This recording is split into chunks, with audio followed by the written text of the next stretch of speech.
여러분들은 지금부터 이렇게 공부를 하시면 좋겠습니다. 혹시 평가원 문제라면 해설지를 보지 마십시오.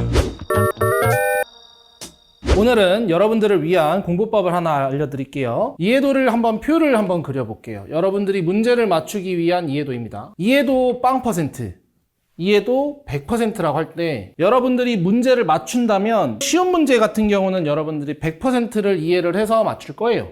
그런데 여러분들이 맞춘다라는 것은 사실 70% 혹은 그거보다 아래 60% 정도의 이해만 해도 맞출 수 있을 겁니다. 잘했어요. 그렇게라도 맞춰야 됩니다. 근데 여기서 우리는 만족하기만 합니다. 여기서 만족을 하기 때문에 우리가 공부하지 않은 나머지 부분이 남아 있습니다. 그리고 이 나머지 부분을 공부를 안 했기 때문에 여러분들의 성적이 안 나오는 거라고 생각하면 됩니다. 그래서 여러분들은 틀린 문제에 대한 정답만, 해설만 보면 공부를 할 수 있는 요소를 버리는 부분이 생기게 되는 겁니다. 여러분들은 지금부터 이렇게 공부를 하시면 좋겠습니다. 맞춤 문제가 있어요.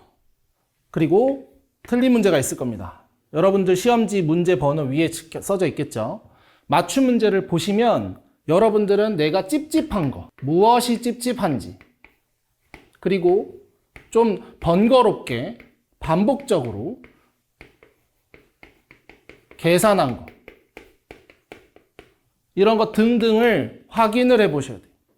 그냥 답이 나오는 게 아니에요. 여러분들이 문제 풀다가 2번, 3번 풀게 되거나 계산 실수가 나타났다, 이런 것들조차 여러분들은 면밀하게 다시 한번 풀어보셔야 합니다. 그래서 그것들에 대한 느낌표가 발생이 된다면 그것은 이제 틀린 문제들을 푸는데 다시 한번 도움이 될 거예요. 항상 여러분들의 문제풀이의 시작은 맞춤 문제들을 다시 공부하는 것에서부터 출발을 해야 합니다. 소위 반성이라고 하죠.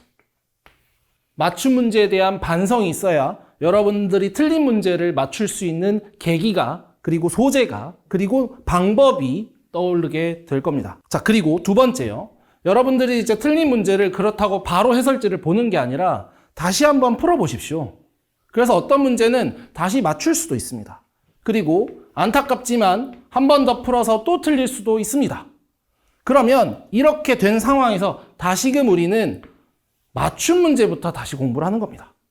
그러면 여러분들은 왜 틀렸고 그 다음에 어떻게 해서 맞추게 됐는지에 대한 다시 깨달음이 있어요. 그죠? 이걸 통해서 다시 한번 두 번 틀린 문제를 풀 수 있는 계기가, 방법이 생각나게 되는 겁니다. 그리고 다시 한 번만 더 해보세요. 2번 틀렸다고 하더라도 여러분들은 다시 한번 풀어서 맞출 수 있는 방법이 떠오를 수도 있습니다.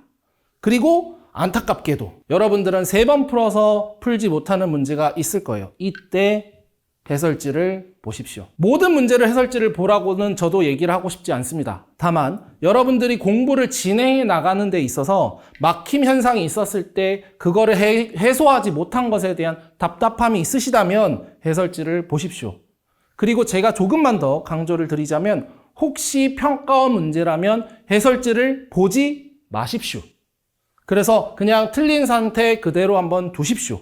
그리고 이것들을 만들어가는 과정을 충분히 겪은 뒤 여러분들이 킵해 두었던 이 3번 틀렸던 문제들 다시 한번 풀어보십시오.